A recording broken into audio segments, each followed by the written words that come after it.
No matter who you are, where you're from, or what you look like, American Islamic College is your spiritual academic home. Because of you, our work continues to grow. Every contribution magnifies our impact. So with all that you've been saying, you've actually touched just a little bit on each question. Some of these questions. Look at that. I wanted to see if we could just get a little bit deeper into the question about seeing the future of Islam in America. Now, you all gave very valid points, and you even touched on some of the history, and you even said something that there may be a time where there has to be a retreat. How do you see current events, or even within the last 10 to 20 years, how do you see that playing a role in what's happening now and going forward for Islam in the next 10 to 20 years? Pardon me for a second. Mahan, can you pull that mic closer towards you? Did you miss all that? Should I say that all again? You come. Okay, thank you. Yeah. No, I heard you loud and clear, so I'm sure the mic picked it up. Yeah, that's good. You know, offering predictions about how Islam is going to grow and develop, or in the United States in the next 10 to 20 years, is a really difficult question, because, as you said, we just don't know. You know, we don't know what the United States is going to look like. We don't know what the political, military, economic, climactic kind of or climate situation is going to be like. And so it's the one thing we can say for sure is that in the midst of all of this, and even in the midst of all of this extreme capitalism and all of this materialism, and in the midst of all of it, Islam is growing, you know, in the United States. And it's not just growing within particular ethnic groups, it's growing kind of universally across the board. And I think that in times of tremendous uncertainty, people are going to be looking for something that anchors them, something that gives them a sense of stability, of place in the universe, and also a sense of purpose and a sense of security. Not security in the sense that it has magical powers to stop things from happening, but security in the sense that at least one feels that they are, that they know who they are. They know why they're alive. They know why they wake up in the morning. They know what their purpose is. And I think that Islam provides those things in very, very clear and unambiguous ways. And Islam also provides this sense of community. And not that, you know, it's true that we can't speak globally of the Muslim community because we have so many Muslim communities. Some of them are not getting along very well with each other. But here in America, right, we have an opportunity to kind of transcend that religious tribalism and just to be Muslims again. And just to be one ummah, one community. And a lot of the interpretive theological differences between different Islamic interpretive communities, different Islamic groups, denominations, if you will, that are very significant overseas in other places, are not so significant here in America. You know, people are willing to come together as brothers and sisters, and not pay so much attention to some of those theological differences that may be very divisive in other contexts. And I think that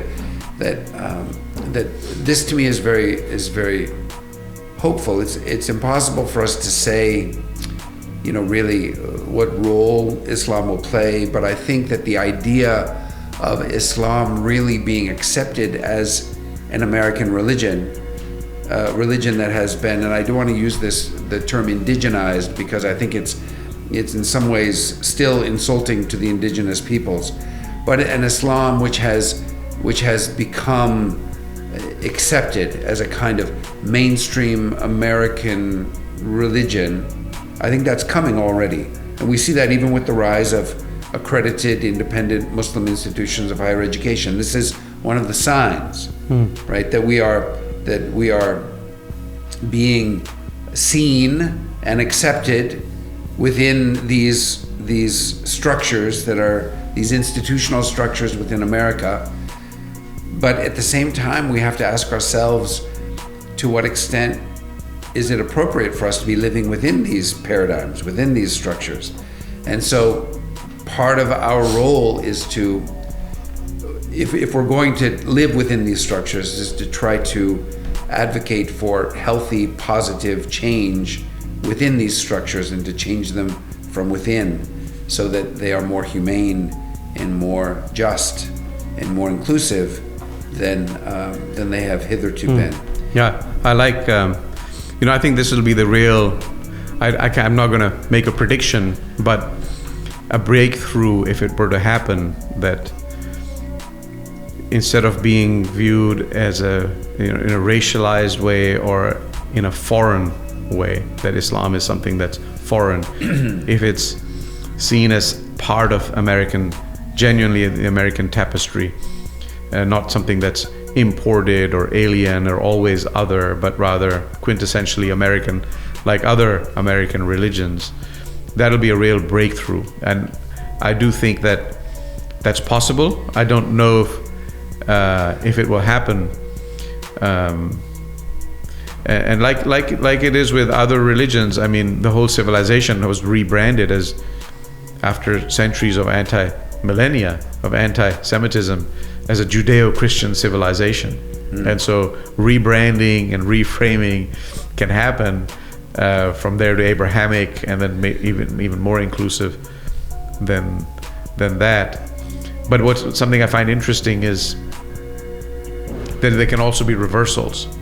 And honestly, I'm thinking of Judaism right now, where I was just listening to on NPR this morning, one of the lead drafter of the widely accepted definition of anti-Semitism from Bard College, the definition that's also contested because it identifies anti-Semitism to some extent with State of Israel, the Holocaust Remembrance Association's definition, IHRA. He was talking on NPR, and what he was saying is that the way that anti-Semitism is being weaponized is right now doing a disservice and making things more dangerous for American Jews, because you have to allow for legitimate dissent. And you cannot say to a growing generation of anti-Zionist Jewish students who are younger and who have different politics that they're automatically anti-Semitic.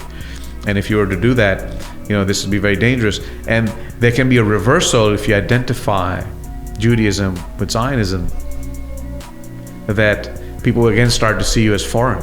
Well, you're tied to that land, and what does it mean to be American? And that's a problematic place to be. And I think it's interesting to see the self-criticism and the debate within the Jewish community on these types of questions.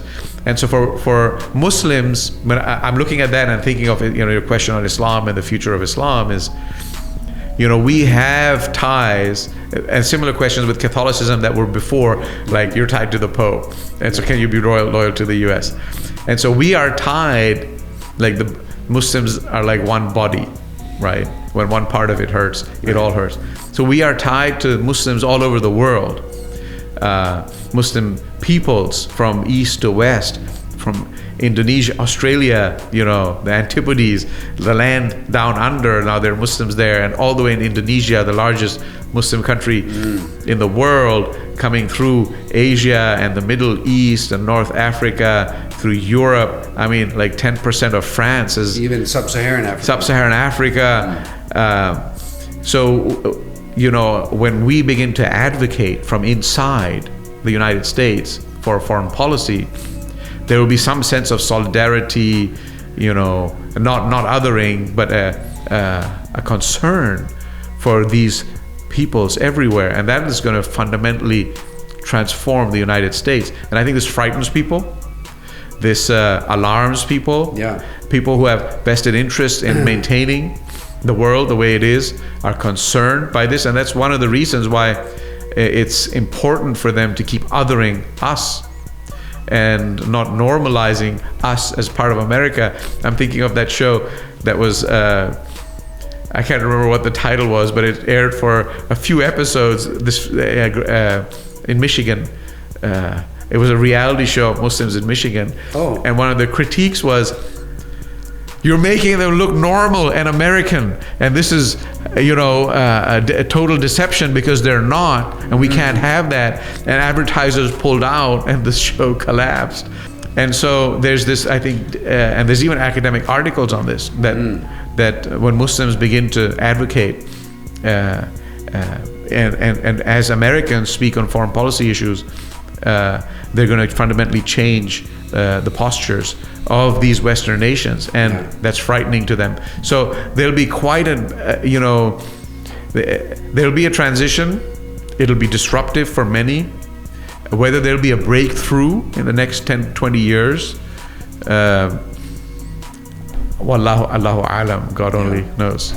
But I think that the emergence of a kind of, and I wouldn't say Americanized Islam, but the emergence of that cultural acceptance of Islam as an American religion, mainstream American religion, is kind of unstoppable. You look at the Muslims in jazz, right? You look at Muslims in pop culture. You look at Muslims in sport. You look at Muslims now in American politics and in on a national scale. I think there's no way, unless we go back to a kind of the Salem witch trials, go back to or to some kind of we go back to some kind of apartheid society, right, where blacks and Muslims and brown people and are all grouped together, right, as being just sort of one, like enemies of the state. No, I hear you. I don't think it can be undone. I hear you, but even blacks, I mean, today, after all this time, when someone, I can't remember, it was LeBron James, whoever, who spoke on a social issue, and that Kaepernick, who took the knee, right? Yeah. They were completely exiled, and the talking heads were like, "Shut up and dribble." You're right. I mean, can you imagine that? And so, I don't know if breakthroughs takes time, and it remains contested, and in some ways, Ta-Nehisi Coates comes back, right, and speaks of what he's seeing. He's like, I know what's going on there. Yeah. They said it was complicated, but it's actually pretty straightforward. It's familiar to me. And he's like, is he one of us? Is he one of them? Right? That othering is still there, and we're in this cultural moment where even past inclusions are, I think, finding themselves in a position where they have to re-fight the fight. But I think that the momentum is against these people, and that's one of the reasons why we see this desperate rise of white nationalism. It's almost like the last desperate effort to try to reclaim a sense of of America as a white nation or as a white ethno-nationalist state. But I think that it's they're swimming against a tide that is just too strong. And I think that Muhammad Ali, may God be merciful to him, everybody came, like even people who opposed him in life came to his funeral and were like, oh, we loved him, we loved Muhammad Ali, we loved the champ. But the fact is that he was fearless in the face of this, and he accepted whatever consequences that they were willing to throw at him, because he knew what he was doing was right, and he was fearless in standing for the oppressed and standing against racism and calling it out wherever it was. And he was incredible. So he offended a lot of people, right, in his courage and in his eloquence and in his strength of character. And I think that when he died, he became safe, and then everybody loved Muhammad Ali, and it was like socially fashionable for everyone to love him. But I think more and more now, I think that we are seeing that the demographics are really changing, and in the United States. And I think that the demographics now are, in spite of the fact that there's a desperate attempt to take courses out of universities, take courses out of schools, which are going to talk about the dark side of white, colonial policy and white ethno-nationalism, and to try to strip that from the schools. But I think the tide is too strong. It's not. I'm not saying it's going to be a peaceful transition. Certainly, those people who are in control of the economic institutions and the political institutions, they remain still representative of that colonial reality. But the nation itself is, the tide of the nation is really shifting, I think, and that it's just a matter of time before Yeah. the new demographics are more fully represented in these institutions. All I can say is, inshallah, inshallah, that the tide is shifting in that direction. I mean, and the reason I put it that way is, we could also be at the cusp of something that's dark. Catastrophic. Catastrophically dark. Yeah. And that maybe it'll shift, but there'll be a carnage in the wake. So that's all. But alhamdulillah, inshallah, inshallah. I love the optimism that you have. But whether it'll be a smooth or linear, or even if it's not smooth, a progressive path, or whether it'll be arrested by massive negative disruption, and then hopefully a continuation to something that's better. Wallahu a'lam. No, I think the disruption is inevitable. Like, it's going to be ugly, and I think we have to brace ourselves for difficult times ahead. But I think that it's ultimately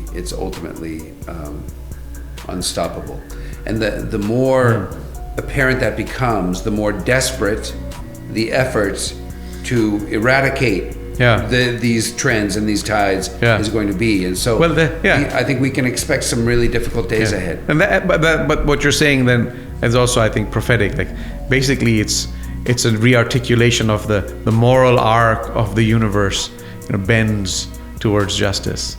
Like in the long arc, when you zoom out and graph it, it's going to be better than it is, inshallah. Yeah, but it's I'm not under any illusions. I don't think that the days ahead are going to be easy ones. Yeah. And so I think we have to prepare ourselves for very difficult times, and we have to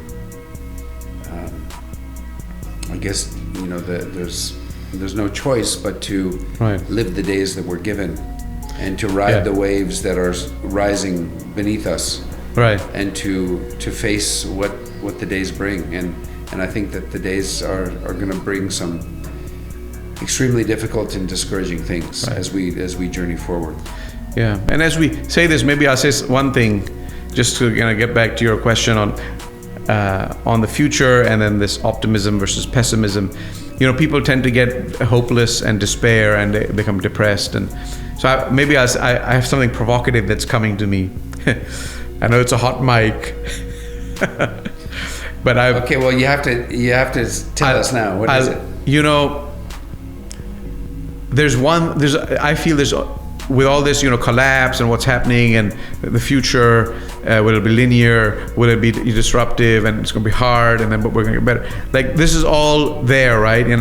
But ultimately, we have no idea how it's going to play out. We're going to take it. Individuals will take it day by day. Like I have today. I have this moment, and there's only one thing I'm certain of. Like, I feel, and this is the provocative part that's coming to me. I haven't never thought of it in these terms before, and so I know I should give it more thought before I articulate it. But this is the moment, so I'm just gonna blurt it out, and I'm gonna, if it's awful, I'm gonna definitely ask you to cut it, which is, we can just cut that last part out, right? the mission and vision of the American Islamic College, to me, pretty much now synonymous with the work. I believe in the transformative power of education, and not just education that is informative, but in education that is transformative, education that really changes how we live. But I think that the Muslims of America need a place that they can come as a Muslim space. This is their space. It belongs to them.